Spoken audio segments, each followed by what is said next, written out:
Yeah, we're excited for this week. Obviously heading up to Albuquerque to go play the Lobos. It's always a great game. Since I've been back here since 22, every one of these games kind of come down to deep in the second half. You're going to get two teams that are fired up to play against each other. I've been telling our kids all week, especially with so many new guys every year, just the atmosphere is going to be contagious. It'll be awesome. So that's why you do what we do. That's why you work as hard as you do, so you can get an opportunity to play in games like this. So we're excited about it. It's been a good bye week. You guys did a good job getting the legs back under themselves. Thought we had some really good execution. Now it's all got to translate Saturday, but I'm excited to, we got back after it last night. Today's off, and then the next couple of days will really kind of dictate how we play on Saturday. So I got to make sure we get these guys locked in and keep playing hard and just focus on the processes. Questions? For Logan and Tyler. Logan, we'll start with you. Just Tony touched on the rivalry there. Logan, what have you picked up about this rivalry, and Tyler, I know you're familiar with it as well, so I'd like to hear both of you guys' takes on that. Yeah, it's got a lot of weight behind it, and you felt that ever since we started focusing on this game from last week, and I think the person that has taken charge on that a lot is Tyler. Tyler's been here. It means a lot to him. You hear it every day, and he's preaching that to the whole team, and so everyone's kind of picking up on that. This week means a little bit more. We're focused on going 1-0 against these guys, and these rivalry games is what you play for. This is the reason you play college football. You grow up watching rivalry games every single weekend growing up. So to be in one like this and playing for this state and bringing it back to Las Cruces is what it's all about. So we're very excited. It means everything to us right now. Yeah, these are the games, when the schedule comes out that you circle on the schedule and tell your family to go to and stuff like that. Just the atmosphere is crazy, playing in it. Growing up in Albuquerque, you go to this game every year, and it's a big thing in the state, so I'm looking forward to doing it one last time. And how many family members you got going down there? Right now, I think the total's at like 50, but I don't think that's done yet. I got a couple more. Were you ever recruited by UNM, just out of curiosity? Walk on, yeah. Walk on. Just, I guess, to go back there playing for UNM's rival, just what does this experience kind of mean to you?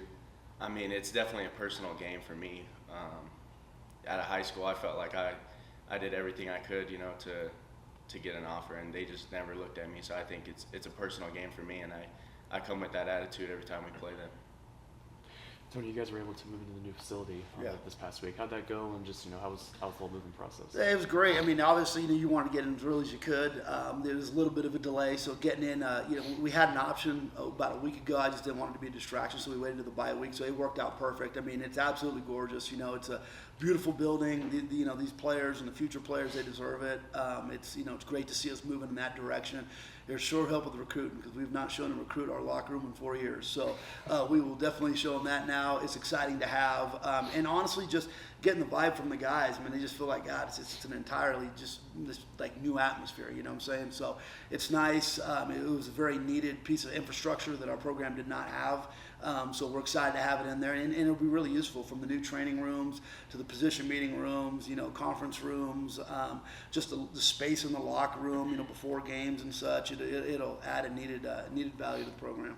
Logan, Tyler, thoughts on the new facility and how it looks? Oh, it's amazing. Yeah, it brings a whole new energy to the whole team, and you felt that right away. Everyone was so excited to go in there. I think it puts into perspective how blessed we are, and to be grateful for the things that we have, and to value the things that we had before. But now it just gives us a little something extra to play for, and the guys talk about that. We're aware of it, and we're just very thankful to be able to have something like this. Yeah, Logan pretty much nailed it. It's absolutely beautiful when you walk in there, and we're just super grateful to have such a great locker room like that. It brings new energy, a whole new atmosphere, like Coach Sanchez said, and we're just super grateful to be in there. How's your hand, Tyler? It's doing good, really good actually. Yeah.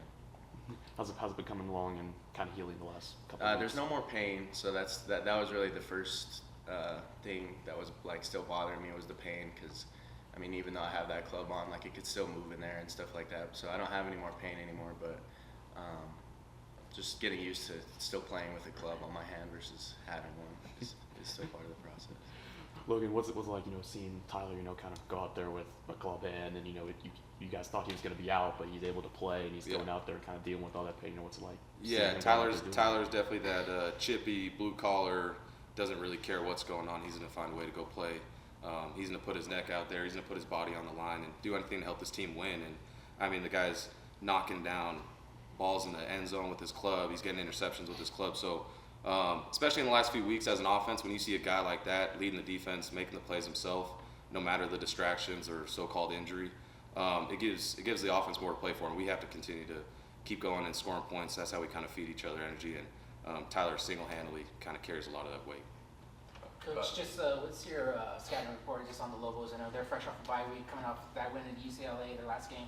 So what do you see from the Lobos? Yeah, it's kind of interesting having two teams coming off a bye week, and then we have a quick 5-day turnaround, so we probably should have just played this week, right?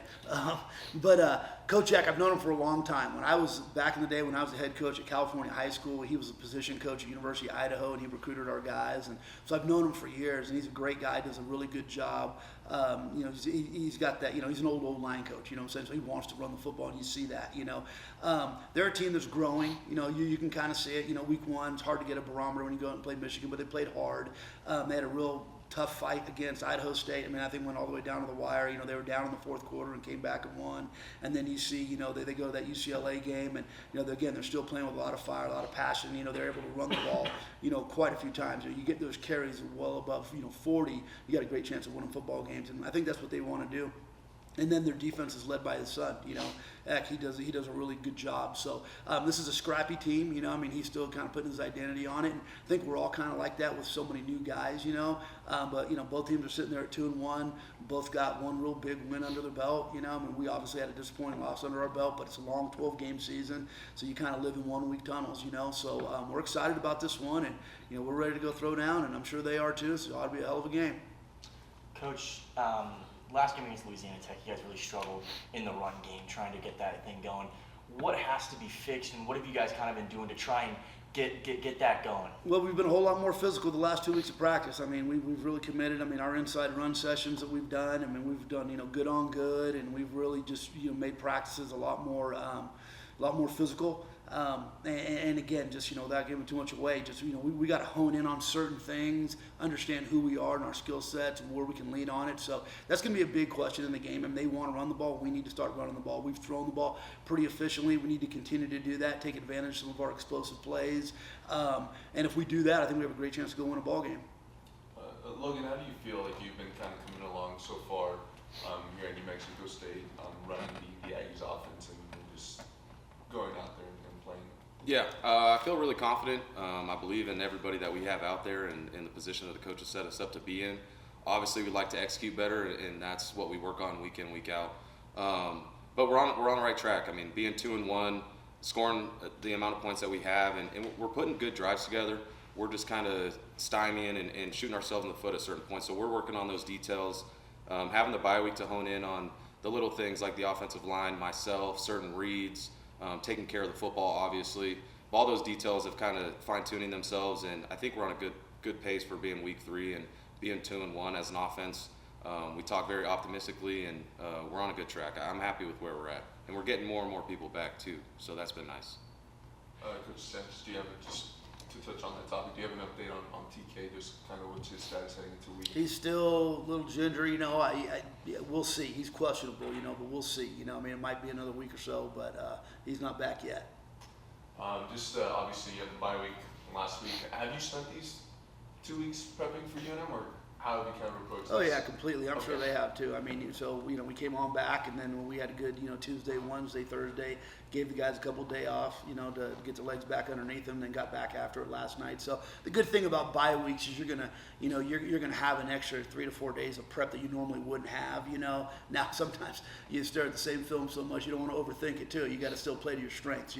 So I think the biggest thing last week was being really physical in the days that we had, making sure we had good inside run sessions like we talked about, really focused on the run game, and then just giving the guys a chance to kind of catch the wind again, because you're not going to get that. And again, we talk about one game at a time for sure, but we come back, we play 5 days later. So it's one of those deals where we had to really make sure we did a good job of, gassing up the tank, so to speak. So that way, because we're going to play 2 games in 6 days. So that'd be a quick turnaround. We haven't done that since 2022. So we got to really knuckle up. Coach, how crucial is it having returning players come back who have played in this environment before? It's huge. I mean, that's probably one of the biggest things, coaches struggle with nowadays is when you get into these pivotal, these rivalry games, just understanding the history and tradition. That's what makes them so great, having played in the game myself, it was something that the day we got here, guys were talking about, but you had guys that were in their 5th year and who'd been involved in it 5 years. Now it's, you get a lot of guys that are brand new, they're experiencing it for the first time. So I think the more that you have guys like Tyler, guys that have been around, experienced the rivalry, kind of been through it, and you guys all know, being reporters, these last couple of years have been very interesting when it comes to this rivalry. Not always a good thing, but it's one of those deals where the more older guys you have that have experienced it, who could share that, because I can talk till I'm blue in the face. Being an ex-player probably holds a little bit more weight, but when the guys that are actually out there are talking about it on the rivalry and they're telling the stories, and I think it just it kind of holds more weight with the players.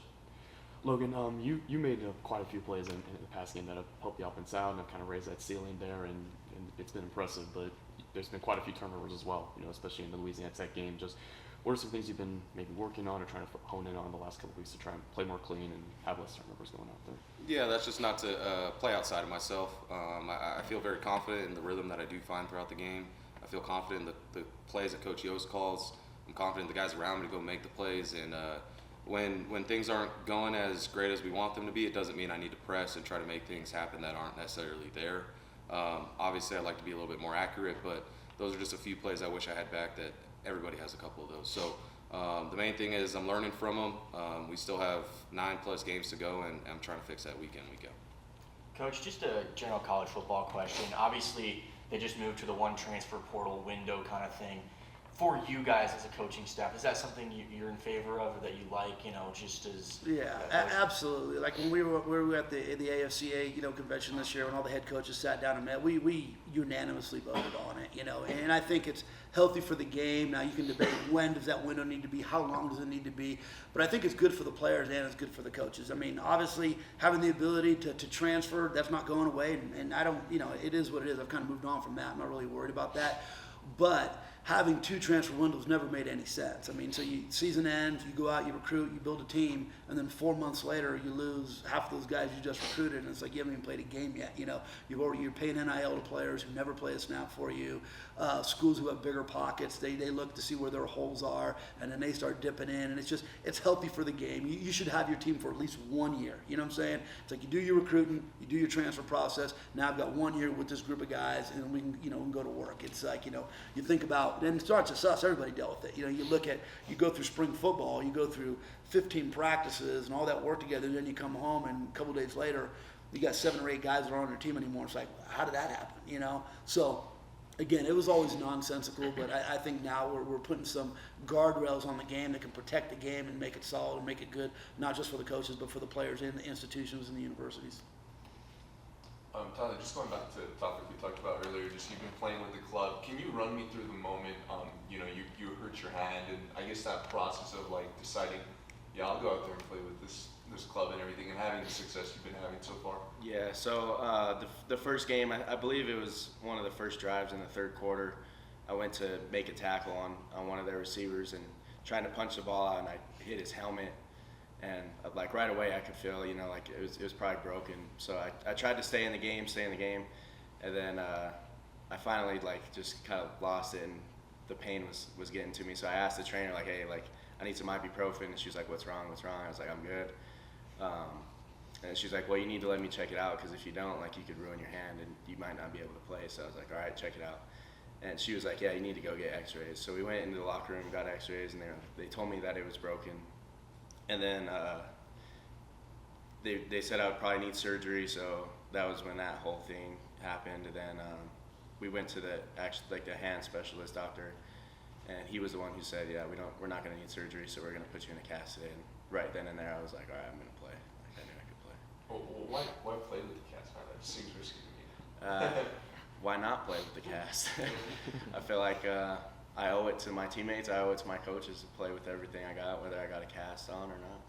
What's the adjustment been to try and play with not having a hand? Is it a little awkward, trying to wrap up, catch balls type? He got his first career pick with the cast.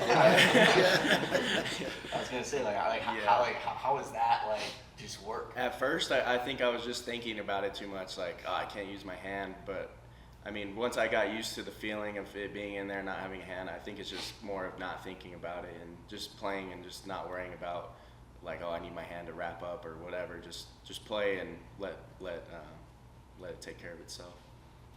Any more questions? Coach, ahead of the rivalry game, what is the message to the team? How do you guys look to bounce back after a loss from LA Tech 2 weeks ago? You know what? I mean, you look at, again, you look at, I mean, we got the same record they do.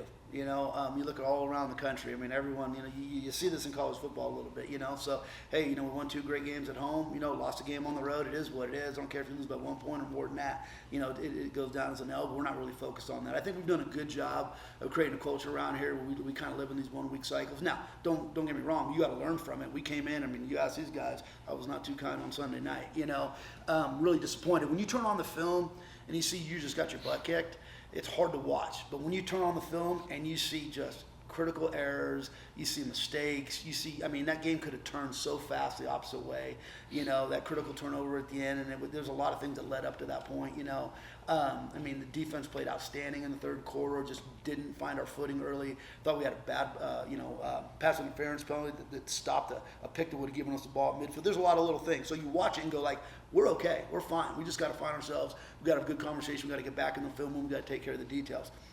The biggest message I have for these guys is consistency. We just have to be a consistent team. We don't want to be a high team. We don't want to be a low team. We got to show up, be blue collar about our approach, and be consistent in our film watching, our weightlifting, our practice, our communication, everything we do. We need to be consistent. If we do that, we'll have a great opportunity to win this football game and many games after that. For Tony and Tyler, just another first-year coach for you and them, just any maybe differences or even maybe possible similarities that you've seen from this year with Egg and then last year with Mendenhall?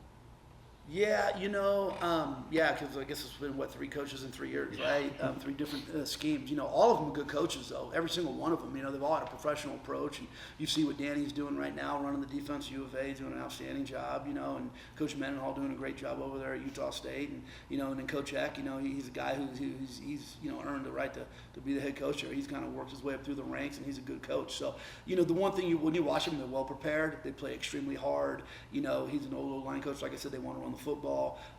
They fly around on defense. They do a lot of really good things, So again, it's our scheme versus their scheme. Our coaches versus their coaches. And at the end of the day, I've always said the more physical football team is going to have a chance to win. The majority of the game. So we got to commit to being a physical football team. I'm sure they're going to commit to it too.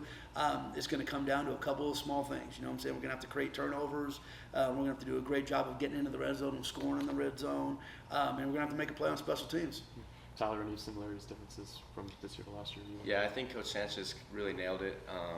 I don't think it's more about the schemes and stuff like that. I just think this game comes down to whoever wants it more, whoever's willing to be more physical in the trenches, make plays when it's time to make plays, and that's really what this game comes down to.